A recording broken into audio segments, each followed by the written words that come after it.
Elite Expert Insider, the podcast that educates, inspires, and motivates you to take your business and life to the next level. We would like to thank Audible for supporting Elite Expert Insider. Please go to the link bit.ly/Elite Audible. That's bit.ly/Elite Audible. And get a free 30-day trial to show your support. Thank you, Audible. Now to Elite Expert Insider for conversations with industry leaders. Hey, great to have you again here on our podcast. We want to remind you to subscribe to us. We want to encourage you to like us, to send us messages, give us reviews, and we want to tell you that we are broadcast to you courtesy of Elite Online Publishing that does all publishing for nonfiction books. We like things that educate, motivate, and inspire people. If you have a book inside of you, please contact Elite Online Publishing and subscribe to our podcast here today. So we have a great story coming up for you. You are going to learn how through faith and love that you can overcome your loss, as well as challenging yourself to push yourself to your limits. So I think it's something we all need, how to push yourself to your limits to overcome loss and come out the other side shining and being happy. We have Mica Mosbacher with us today, who has written a book, and she has become a race car driver. So we are going to hear about her book. We're going to hear about her journey. Mica, thank you so much for joining us on our podcast today. No, it's great to be here with you. Thank you so much for including me. Well, tell us a little bit about your background, starting with your love life, and that kind of took you to your road of where you are now. Well, it's interesting. I actually wrote Racing Forward as a tribute to my late husband, Bob Mosbacher, who was just an amazing man, my soulmate, Secretary of Commerce under George Bush, a wildcatter, a world champion sailor, and just an all-around great guy. And it was really my privilege to have the opportunity to share my life with him. And sadly, I lost him to pancreatic cancer in 2010. And was really kind of set adrift. And it occurred to me when I was going through this loss that, and some days were so hard, that other people were suffering too. And looking at it, I realized that the only thing in life that's constant is change. And you have to learn to embrace change, to hug it and kiss it goodnight sometimes, because it's something we have to get used to. And my mom, who was sort of this very stoic Nordic woman, a woman of tremendous faith, said, you know, you've got to play the hand you were dealt with in life. And I had to kind of draw on my inner strength, and I'd been through a divorce. I'd been a single mom for 10 years. I knew what it was like to live paycheck to paycheck. I had been laid off from a job at Oppenheimer and Company, an investment banking firm, and I just realized that loss is something that we all go through, whether it's a catastrophic loss like a death of a child or a spouse, or if it's just one of life's many changes, such as, you know, career loss. So that's what inspired me to write the book, is how did I cope, and I really wanted to be very candid about you know, having good days and bad days and difficult moments, and how my faith kind of led me through this, you know, these tough circumstances. What were some of the key principles that you used to get through your loss that you share with us in the book? Because you had quite a journey. Well, yes, passenger seat belt. My life has been up and down and all around. You know, first of all, I've learned to embrace change, because really sometimes change is opening the door to a whole different path, and one that probably you were meant to be on. And so, you know, during changes and recognizing that maybe what's happening is best for you is something that has often helped me. You know, my grandmother said, God doesn't close the door without opening a window, so that's one of my principles. And I would not have met my husband if I had not been laid off from Oppenheimer. I was in a job, I was in a rut. I'm really a journalist, so I'm more of a creative talent than you know, investment banker, but that was an opportunity presented to me when I was divorced and needed to earn a living. And so I had done the job for 2 years and was pretty miserable in it, so I was stuck in a rut. But I needed the paycheck, and you know, and I needed the career, and so I was reluctant to kind of look at other avenues. And there was a massive layoff. The market wasn't very good in 1990. And I just remember walking around the Houston Galleria kind of depressed and just kind of doing window shopping, trying to get my head together. And I walked by a store, Louis Vuitton, and they were looking for someone to handle marketing and PR. And I just walked in and I said, you know, I'd love to do it. And they said, well, we're involved with the America's Cup, Louis Vuitton Cup, which is a very well-known world-class sailing event that happens about every 3 to 4 years. And they hired me pretty much on the spot. And so I went home that night with a new job, and in the process, the store was moving to new quarters at the Galleria, and they wanted to have a fantastic party, you know, just really have this great launch party. And so the sky was the limit in terms of budgets, and we brought in a world champion sailor, Buddy Melgus, and Buddy said, hey, you've got to call my best friend, Bob Mosbacher. I haven't seen him in years, but I'd love for him to come. And he came. I said hi and goodbye. I didn't think anything about it at the time. I was really busy working, and it was a big, successful event and pretty demanding that night. And he called me out of the blue 3 months later, and my entire life changed. And that was love at first sight, all because of a layoff. So yes, I've learned you can wallow in your bad circumstances, or you can have faith and look forward and wait for the other door to open. That's a wonderful, inspirational story. I really like that. I love the window and the door analogy. So good. And the romance, all the romance that was in there. Romance. I wasn't even looking for anyone. And that's the other message that I have for friends who are going through a divorce or they haven't been married yet, is just to be patient and kind of wait on God, because really that person is out there for you. I truly believe that there's a soulmate for everyone. And you don't want to have a placeholder. You want to wait for that special person. And I just feel so blessed that happened to me. And it went by too quickly. It went by in a flash. So that's the other principle that guides me is carpe diem, seize the moment. You might not have, and that's the other thing. In seizing the moment, I tell people, please don't wait. Please don't wait to do something you've always wanted to do, because tomorrow might not come. Life is short, so try to carve out some time in your life to do whatever it is you want to do, painting, or take a language, or go take a trip, but don't wait, because you just don't know. So you really have to live in the moment, as hard as it is in this fast-paced world. Both of those things kind of go together about the tip that you gave for people being single. I think I heard a sermon one time that it said you have to be kind of happy where you are. God needs to use you, and your work isn't done. So you had things that you did during that process that you couldn't have done with having a mate there. And seizing that moment is just waiting for that time to come and really enjoy where you are, whether you're single or with somebody. Enjoy that time of your life instead of always looking, well, I don't have this person yet, and just really be happy where you're planted and you're blooming right there at the moment. You were so happy with that new job and really making the most of that opportunity.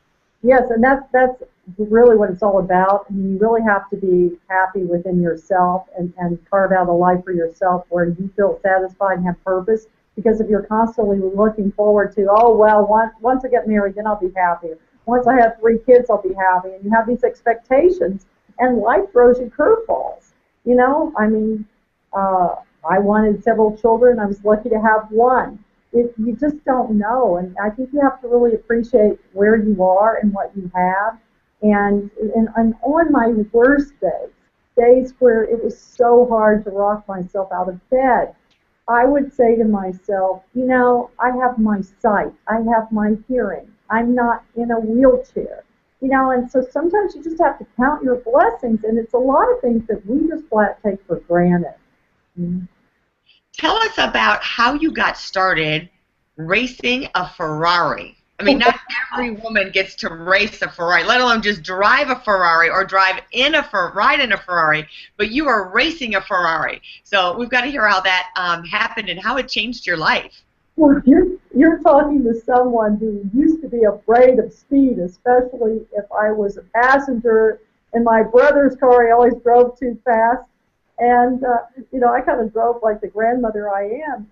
And my brother has been a racing professional. He has a day job, but he's raced since he was in his 20s. And he started racing again in his 60s and said, you've got to come out to the racetrack. I'm racing in Daytona, Florida at the Rolex 24 Hours, which is an endurance race, and you have to come. And I said, well, I don't know. Bob is dying. I don't know if that's going to be possible, but, I'll keep it in mind.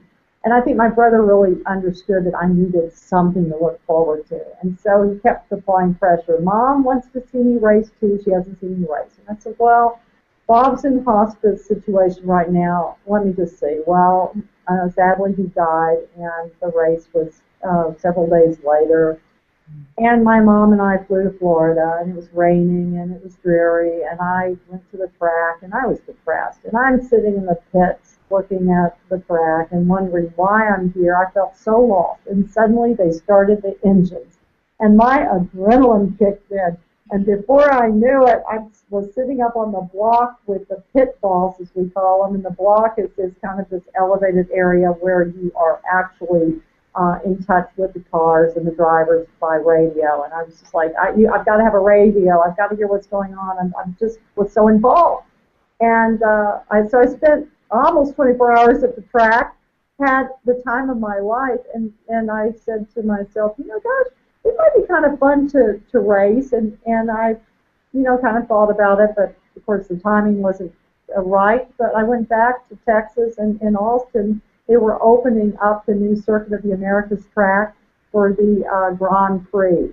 And I love Austin, Texas, and I thought, what, it might be fun to get involved with the track. And so I was appointed to the host committee and attended the meetings and really was a part of the whole project and went to the inaugural Grand Prix, and I was just totally hooked. I mean, the next thing I knew, I was learning all about the race car drivers, the famous drivers like Lewis Hamilton. I was just totally hooked. And one day I took a picture of a Ferrari because they had so many hot cars out in Austin at downtown because of the races and people coming in, racing fever. And I took a picture of this car and sent it to my brother, and he texted me back. He said, you need to buy one. And I've always had these old cars. My car was 10 years old, and I said, well, I don't know about that. But anyway, long story short, I was so far out of my comfort zone. I bought one, and the next thing I know, I was racing on the track in Austin, Texas. Wow. And our family motorsports team, which has a website, is called Godstone Ranch Motorsports. We're God-centered. And we are a 501c3, and we race for charities, in this case, the last couple of years for the American Heart Association. So we've had a lot of fun, and we have a pretty much all-female pit crew, so we're unique in our class, Grand Am. And one of our pit team members is Allie Babineau-Smith, who has just had her second heart transplant at age 26. Wow. So she's a walking miracle in herself. And the idea of Godstone Ranch is really that everybody has gifts and God-given talents, and that they can use them to the greater good. And we've really seen a lot of wonderful things that are very inspiring happen just as a result of racing and the people we've met and CPR, teaching CPR and the lives that we've touched. It's been really fulfilling. How fabulous that I wanted to ask you, what did you learn by pushing your limits? But I'm seeing some of the fruit that you got from pushing your limits. You started this whole 501c corporation, and it's just filtering out, and you're helping so many people through that. That was a gift that came from it, which wasn't even your intention. It was yes, it wasn't my intention at all. It was the last thing. I'd never even been to NASCAR. One of the things that I've found is that you really, by helping other people, by reaching out and connecting, you really help yourself. It really gives you a purpose in life, and it really fills your heart. And I've talked to a number of people who have retired, and that's another loss. You know, they've lost that life, you know, especially men going to work every day. And it's interesting. One is now a well-known sculptor, And anytime he sells a piece, he gives the money to charity. And I'm just discovering that, through generous spirits, so many gifts come your way. And there's so much pain in this world, and it's just great to be able to come out of yourself and stop thinking about yourself and what you've lost and think about what you can gain. I've made so many wonderful friends as a result. 3 widow friends that's best friends now. We all lost our husbands about the same time, pancreatic cancer. So you just don't know. Just not, as I said, nothing's certain in life. But my faith is constant. Mm-hmm. I like that. I like that you say about the faith and how the only thing you know for sure is that life will change. So embrace it. I like that. Yeah, I know, and don't just cling to the life you know. Be open, be open and be present. And I always say God can't steer a parked car, one of my other principles. So you've got to keep on going. And there's ups and downs, but you can get through it, and you can come out to be a much stronger person and a much more fulfilled person. As a result, transcended into you writing your book. You got so inspired with everything you were doing. You wrote your book, and we're always curious, being that we're authors too, we like to share people's message of how you actually wrote your book and what were some of your secrets to get your book published, because there's so many people out there that want to write but don't know how to discipline themselves. So tell us kind of how you disciplined yourself to write your book and how you put it all together. Well, for me, it was a little bit easier because my early career was in journalism. I was a communications major at the University of Texas. I interned at the NBC affiliate in Houston as a on-camera on-camera reporter back when there were very few. In fact, so far back that people will not remember who she is, but Jessica Savage was with the CBS affiliate, I think it was CBS. Anyway, Jessica, very well-known anchor woman. It was a time when women were really just breaking ground. Now, more female pundits on TV, I think, than males, but not at the time.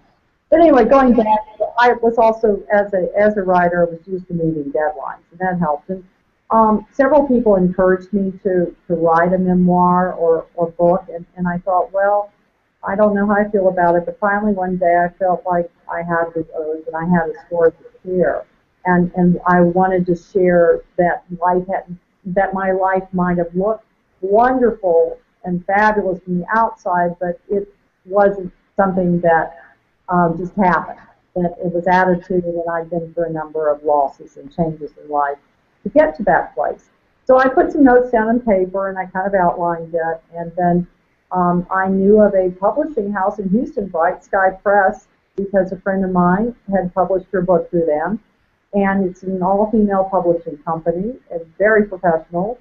And I met with the publisher, and I pitched the idea, and they bought it. And I just remember that day because it's so scary to put yourself out there. What if they don't like it? What if, and I really wanted to sell it.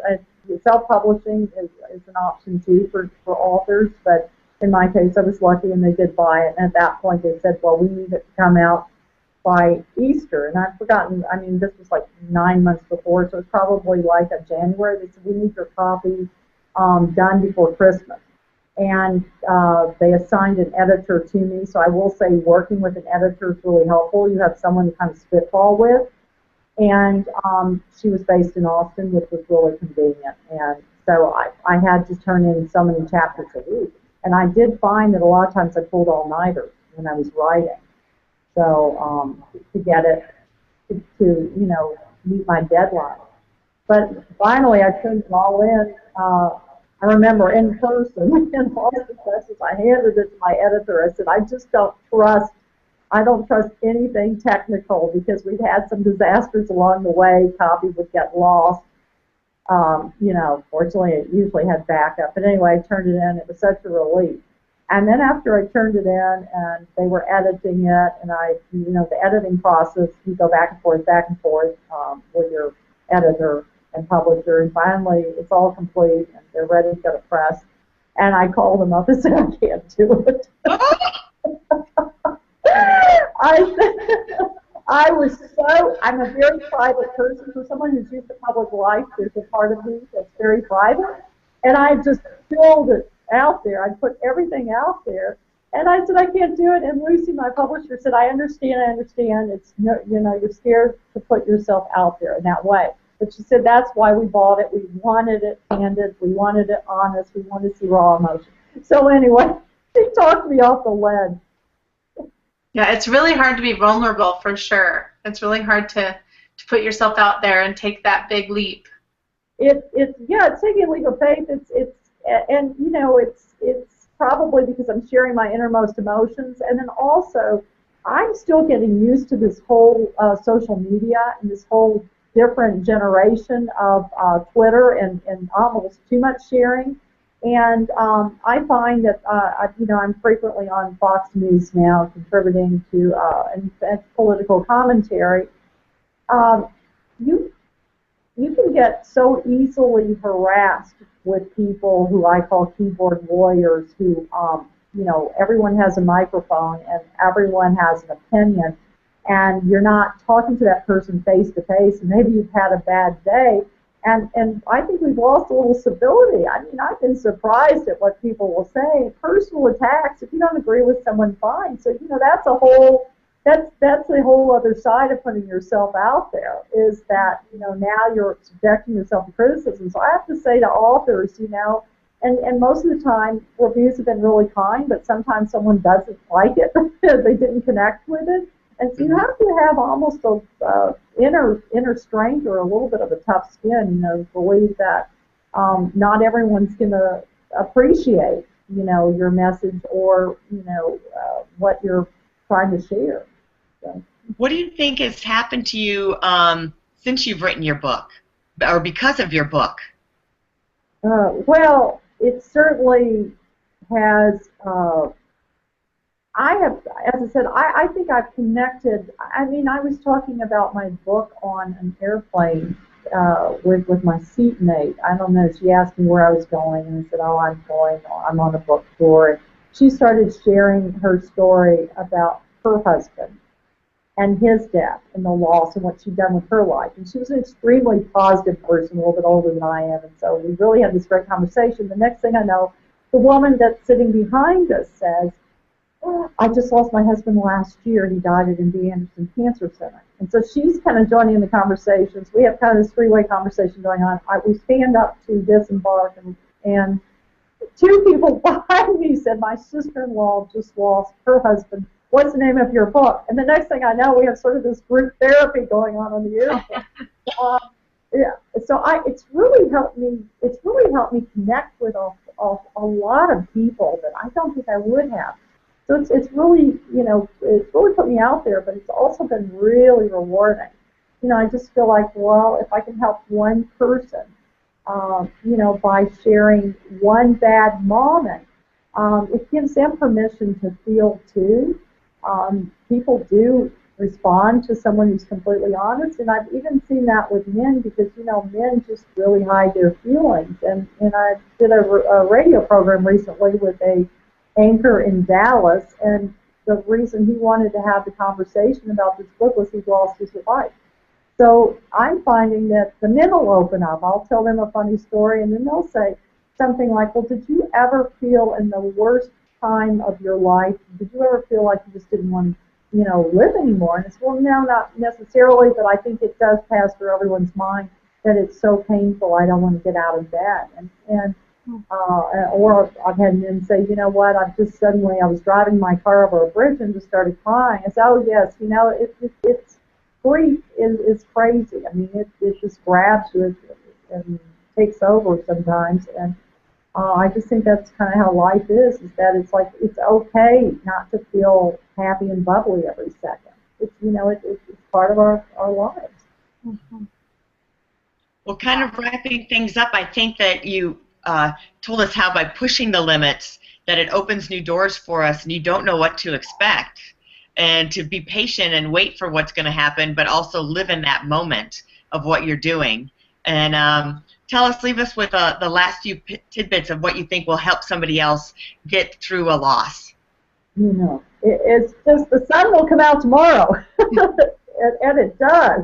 It does. It's just, even with your tears, just, a thing in motion stays in motion, and you've really got to think positively. I think you have to just imagine, your new life and embrace it, because I think it's so rewarding to, and really also to withstand any kind of tragedy or loss and come out of it makes you really self-reliant and helps you push your limits, as you said. Well, thank you, Mica. We are so happy to have you. Now, where can we find you? And I know you can get your book on Amazon. Tell us where we can find you. Noble. Yes, and my website, Mica Mosbacher. If you Google the website, it's there as well.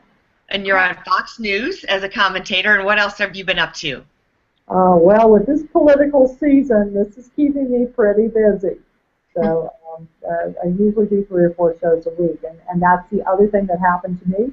I'm now back on the air after, 30-plus years, and who would have guessed that I, at age 62, would now be back on the air, doing commentating and that love was tied into your book as well, like because you had that platform? Yes, it all kind of happened at once. I think partly as a result of doing a number of television programs and radio and being involved, kind of being out there. That phone call came out of the blue. I will say that I did not pursue it. They found me. So that's been great too. You never know. But you wrote a book. You were on a book tour, and you were being vulnerable and putting yourself out there, and then with today's social media, that's how people find you. Yes, yeah. There's nowhere to hide anymore. That's right. That's true. Well, thank you, Mica, for sharing your story, and how I'm sure it's helped people to figure out how they can overcome loss and to push their limits and to have their faith and know that the sun will come out tomorrow. Thanks for watching our podcast. Again, we're brought to you by Elite Online Publishing. If you'd like to publish your book, we'd be happy to help you.